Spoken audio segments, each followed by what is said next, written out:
Digital reads পডকাস্টে সবাইকে স্বাগত। আপনি কি কখনো ভেবে দেখেছেন একজন মানুষ কেন ব্যর্থতার পরে উঠে দাঁড়ায় আর কেউ হাল ছেড়ে দেয়?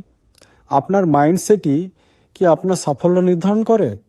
আজকে আমরা রিভিউ করব এমনই এক অসাধারণ বই, মাইন্ডসেট, লিখেছেন প্রফেসর ক্যারল এস ডুয়েক। তো চলুন দেখে নেওয়া যাক কি এই মাইন্ডসেট। মাইন্ডসেট বলতে আমরা কি বুঝি? অথার বলেন আমাদের মনের গঠন দুই রকম হতে পারে, fixed mindset, growth mindset. Fixed mindset কি? আপনি বিশ্বাস করেন যে বুদ্ধিমত্তা, প্রতিভা স্থায়ী, যেটা একবার পেয়েছেন সেটাই সারা জীবন থাকবে।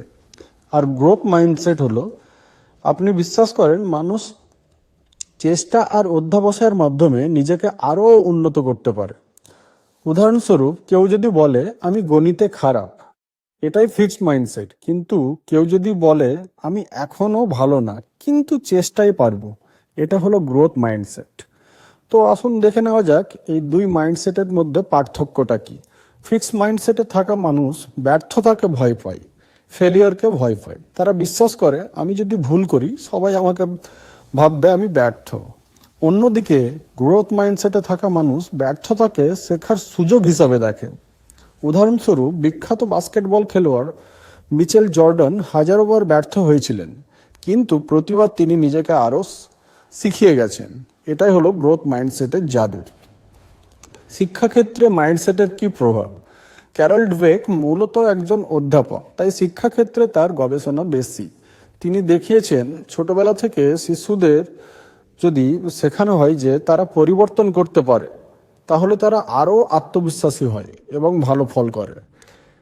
শিক্ষকেরা যদি বলেন তুমি পারোনি কারণ তুমি চেষ্টা করনি, বরং এ না বলে বলুন তুমি এখনও পারোনি তবে চেষ্টা চালিয়ে যাও, তাহলে শিশুরা হতাশ না হয়ে শেখার আগ্রহ থাকবে। ব্যক্তিগত ও কর্মজীবনে প্রভাব। চাকরি, ব্যবসা, সম্পর্ক সব ক্ষেত্রে মাইন্ডসেট গুরুত্বপূর্ণ। একজন ফিক্সড মাইন্ডসেট কর্মচারী নতুন প্রজেক্টে ভয় পাবে, কিন্তু একজন গ্রোথ মাইন্ডসেট মানুষ বলবে আমি শিখে নেব, সময় লাগবে কিন্তু পারবো। সফল উদ্যোক্তারা প্রায় সবাই গ্রোথ মাইন্ডসেট ধারণ করে থাকেন। কিভাবে গড়ে তুলবেন গ্রোথ মাইন্ডসেট? নিজেকে বলুন আমি এখনো শিখছি। ব্যর্থতাকে দেখুন শেখার অংশ হিসাবে। নিজের প্রচেষ্টাকে মূল্য দিন, শুধু ফলাফলকে নয়। আমি এটা পারি না না বলে বলুন আমি এটা এখনো পারি না, সময় লাগবে কিন্তু আপনি পারবেন। এটাই হলো গ্রোথ মাইন্ডসেটের মূল মন্ত্র। মাইন্ডসেট বই শুধু একটা মনস্তাত্ত্বিক বই না, এটা আপনার চিন্তা ভাবনা বদলানোর অস্ত্র।